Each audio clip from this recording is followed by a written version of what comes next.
मेरे प्यारे देशवासियों, आज हम विकास के साथ शांति और सुरक्षा वो उसका अनिवार्य पहलू है।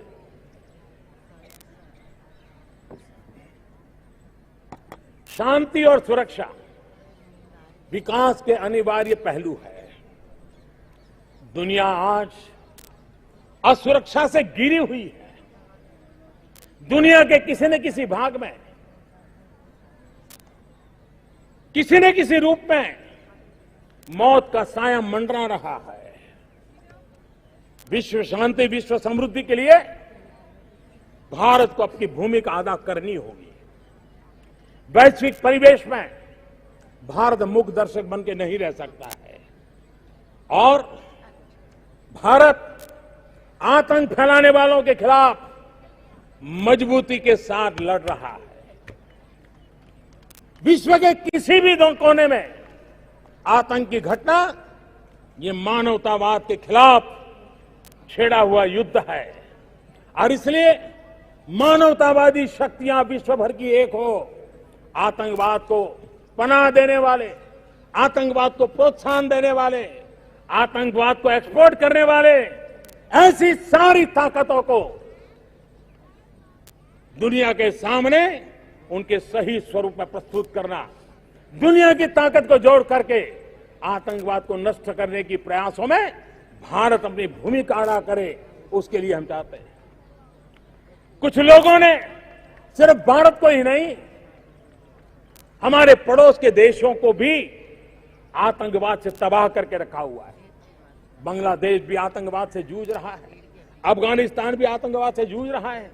श्रीलंका के अंदर चर्च में बैठे हुए निर्दोष लोगों को मौत के घाट उतार दिया जा रहा है। कितने बड़ी दर्दनाक बातें हैं और इसलिए हमें आतंकवाद के खिलाफ जब हम लड़ाई लड़ते हैं तब हम इस पूरे भूभाग के शांति और सुरक्षा के लिए भी हमारी भूमिका अदा करने के लिए सक्रिय काम कर रहे हैं। हमारा पड़ोसी, हमारा एक अच्छा मित्र अफगानिस्तान 4 दिन के बाद वो अपने आजादी का जश्न मनाएगा और ये आजादी उनका 100वां साल है। मैं आज लाल किले से अफगानिस्तान के मेरे मित्रों को जब 100वीं आजादी का उत्सव मनाने जा रहे हैं 4 दिन के बाद, मैं अनेक अनेक शुभकामनाएं देता हूं।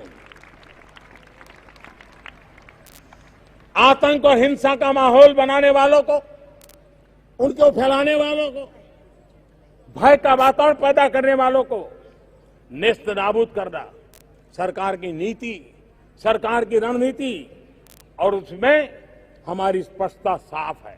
हमें कोई हिचकिचाहट नहीं है।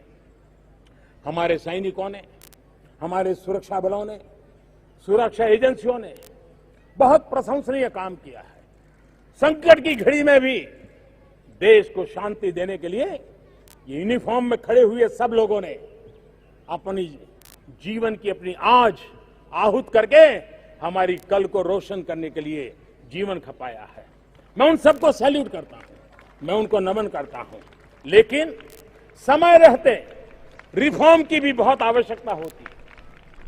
आपने देखा होगा हमारे देश में सैन्य व्यवस्था, सैन्य शक्ति, सैन्य संसाधन, उसके रिफॉर्म पर लंबे अरसे से चर्चा चल रही है। अनेक सरकारों ने इसकी चर्चा की है, अनेक कमीशन बैठे हैं, अनेक रिपोर्ट आए हैं और सारे रिपोर्ट करीब करीब एक ही स्वर को उजागर करते रहे हैं। 19-20 का फर्क है, ज्यादा फर्क नहीं है, लेकिन इन बातों को लगातार कहा गया है